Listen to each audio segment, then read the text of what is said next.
بسم اللہ الرحمن الرحیم۔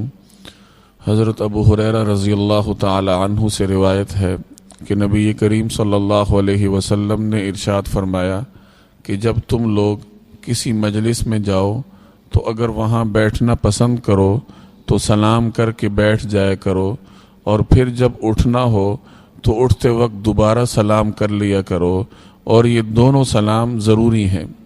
یہ سنن ترمذی کی روایت ہے جس میں نبی کریم صلی اللہ علیہ وسلم نے مجلس کا ایک ادب بیان فرمایا ہے۔ جب کچھ لوگ مل کر باہم کسی دنیاوی یا دینی موضوع پر گفتگو کریں تو اس کو مجلس کہا جاتا ہے۔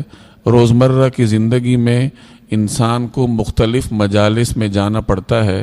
نبی کریم صلی اللہ علیہ وسلم نے مختلف فرامین میں مجلس کے مختلف آداب بیان فرمائے ہیں۔ سب سے پہلا ادب مجلس کا یہ بیان فرمایا کہ انسان کسی ایسی مجلس میں جائے یا جانے کے لیے کسی ایسی مجلس کا انتخاب کرے جس میں اللہ جل جلالہ کا ذکر کسی نہ کسی حد تک ہوتا ہو۔ ایک روایت میں نبی کریم صلی اللہ علیہ وسلم کا ارشاد ہے کہ اگر کچھ لوگ مل کر بیٹھیں اور مجلس میں اللہ جل جلالہ کا ذکر نہ ہو اور بغیر ذکر کی یہ اٹھ جائیں تو یہ مجلس ان کے لیے ایسی ہے جیسے کہ وہ کسی مردہ گدھے پر جمع ہوئے تھے، اور یہ مجلس ان کے لیے باعث حسرت ثابت ہوگی۔ اس سے معلوم ہوتا ہے کہ ایسے لوگوں کی ہم نشینی یا ایسے لوگوں کی مجلس میں جانا چاہیے جہاں اللہ جل جلالہ کا ذکر ہوتا ہو۔ دوسرا ادب مجلس کا یہ ہے کہ جب آپ نے اچھی مجلس کا انتخاب کر لیا تو جانے کے لیے جب آپ وہاں پہنچ جائیں تو سلام کرنا چاہیے۔ فردن ہر ایک سے ہاتھ ملانا ضروری نہیں، بلکہ ایک مرتبہ السلام علیکم کہہ دینا کافی ہے۔ تیسرا ادب یہ ہے کہ بیٹھنے کے لیے جگہ کا انتخاب اس طریقے سے کرنا چاہیے کہ کسی کو تکلیف نہ ہو، کسی کی گردن پھلانگ کر آگے مت جائیں۔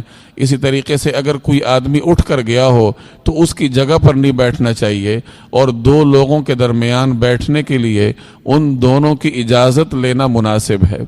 آخری ادب یہ ہے کہ جب مجلس کا اختتام ہو تو اٹھتے وقت ایک دعا پڑھ لینی چاہیے۔ سرکار دو عالم صلی اللہ علیہ وسلم کی عادت تھی کہ جب آپ مجلس کو برخاست فرماتے تو یہ دعا کر لیا کرتے تھے، سبحانک اللہم و بحمدک اشہد ان لا الہ الا انت وحدک لا شریک لک استغفرک و اتوب الیک۔ یہ دعا مجلس کے اختتام پر پڑھ لینی چاہیے جسے کفارہ مجلس کہتے ہیں۔ اللہ رب العالمین مجھے اور آپ کو ان آداب پر عمل کرنے کی توفیق عطا فرمائے۔